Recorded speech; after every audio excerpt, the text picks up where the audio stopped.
দাম্পত্য জীবনের মতো জটিল সমীকরণ আর দ্বিতীয়টি নেই। আপনি কি জানেন, আধুনিক সমীক্ষা বলছে পৃথিবীর প্রায় 70% স্ত্রী তাদের স্বামীদের ওপর মনে মনে সন্তুষ্ট নন।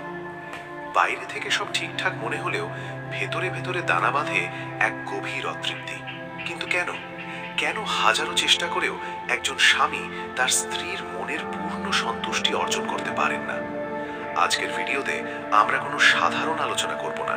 আমরা আজ প্রবেশ করব প্রাচীন পুরাণের রহস্যময় ব্যাখ্যায় এবং আধুনিক বিজ্ঞানের নিউরোলজিক্যাল সত্যে। জানব কেন দেবী লক্ষ্মী এবং ভগবান বিষ্ণুর সম্পর্কের আড়ালেও লুকিয়ে আছে এক গভীর জীবন দর্শন। ভিডিওর শেষে এমন একটি আধ্যাত্মিক সমাধানের কথা বলবো যা জানলে আপনার দাম্পত্য জীবনের সংজ্ঞা চিরতরে বদলে যাবে। তাই নিজেকে এবং নিজের সম্পর্ককে বুঝতে ভিডিওটি শেষ পর্যন্ত দেখুন। বিজ্ঞান বলছে নারী ও পুরুষের মস্তিষ্কের গঠন এবং হরমোনের কার্যকারিতা সম্পূর্ণ আলাদা। ইমোশনাল মেমরি, নারীদের মস্তিষ্কের হিপোক্যাম্পাস পুরুষদের তুলনায় বেশি সক্রিয়, তাই তারা ছোট ছোট অবহেলা বা আবেগীয় শূন্যতা দীর্ঘদিন মনে রাখেন। স্বামীরা হয়তো ভাবেন ছোট্ট একটা ভুলিত, কিন্তু স্ত্রীর কাছে সেটা পাহাড় সমান কষ্টের কারণ হয়ে দাঁড়ায়। ডোপামিন ও অক্সিটোসিন, পুরুষরা মূলত শারীরিক বা বাহ্যিক অর্জনে আনন্দ পায়, কিন্তু নারীদের সন্তুষ্টির মূলে থাকে অক্সিটোসিন বা বন্ডিং হরমোন। যখনই স্বামীরা কেবল টাকা উপার্জন বা লজিক দিয়ে সম্পর্ক বিচার করেন, তখনই স্ত্রীর মনে একাকিত্ব তৈরি হয়। বিজ্ঞানে কে বলে ইমোশনাল ডিট্যাচমেন্ট। এবার আসা যাক আমাদের মূল রহস্যে। পুরাণ কি বলে? গোপনতন্ত্র অলৌকিক বিদ্যার দর্শকদের জন্য এই ব্যাখ্যাটি অত্যন্ত গুরুত্বপূর্ণ। পুরাণ মতে স্ত্রী হলো শক্তি বা প্রকৃতি, আর স্বামী হলো পুরুষ বা চেতনা। প্রকৃতি সবসময় পরিবর্তনশীল এবং দাবিদার। বিষ্ণু ও লক্ষ্মীর উদাহরণ খেয়াল করুন।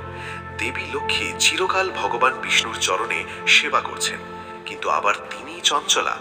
এর গুহ অর্থ হলো বিষ্ণু অর্থাৎ স্বামী যখন তার কর্তব্য বা ধর্মে স্থির থাকেন, তখনই লক্ষ্মী অর্থাৎ স্ত্রী তার অনুগামিনী হন। কিন্তু আধুনিক যুগে স্বামীরা যখন তাদের ভেতরের পুরুষত্ব বা মানসিক দৃঢ়তা হারিয়ে ফেলেন, তখন প্রকৃতি অর্থাৎ স্ত্রী বিচলিত হয়ে পড়েন। তন্ত্রশাস্ত্রে বলা হয়েছে স্ত্রী সত্তার মধ্যে এক অনন্ত ক্ষুধা থাকে। সেটা কেবল বস্তুগত নয়, বরং মনোযোগের ক্ষুধা। শিব যখন নিজের সাধনায় মগ্ন থাকেন, পার্বতী তখন রুদ্রমূর্তি ধারণ করেন তাকে ফিরে পেতে। অর্থাৎ স্ত্রী অসন্তুষ্ট হওয়া মানে হলো সে আপনাকে আপনার পূর্ণ ক্ষমতায় দেখতে চাইছে, যা হয়তো আপনি দিতে পারছেন না। কল্পনা করুন একটি ছোট্ট গল্পের। একজন স্বামী দিনরাত পরিশ্রম করে স্ত্রীকে গয়না, গাড়ি, বাড়ি সব দিলেন, কিন্তু দিন শেষে যখন বাড়ি ফেরেন তখন তিনি ক্লান্ত, বিরক্ত। স্ত্রীর সাথে দুটো কথা বলার সময় তার নেই। স্ত্রী হয়তো কাঁদছেন, কিন্তু স্বামী ভাবছেন আমি তো সব দিচ্ছি, তাও কেন সে খুশি নয়? এখানেই ভুল। স্ত্রী গয়না নয়, আপনার উপস্থিতি চায়। পুরাণে শিব যখন শ্মশানে পড়ে থাকেন, তখনও পার্বতী তার সাথেই থাকেন, কারণ শিব তাকে সময় এবং সম্মান দেন। সন্তুষ্টির চাবিকাঠির দামি উপহারে নেই, আছে আপনার দৃষ্টিতে এবং উপস্থিতিতে। তাহলে কি কোনো সমাধান নেই? অবশ্যই আছে। 1. সক্রিয় শ্রবণ। আপনার স্ত্রীকে বিচার না করে তার কথা শুনুন। বিজ্ঞানের ভাষায় একে ভেন্টিলেশন বলে। 2. অর্ধনারীশ্বর তত্ত্ব।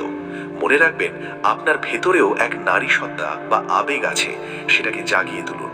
স্ত্রীকে কেবল ভোগের বস্তু বা সংসার চালিকা ভাববেন না, তাকে আপনার অর্ধাঙ্গিনী অর্থাৎ আপনার আত্মা অর্ধেক অংশ ভাবুন। আধ্যাত্মিক টোটকা।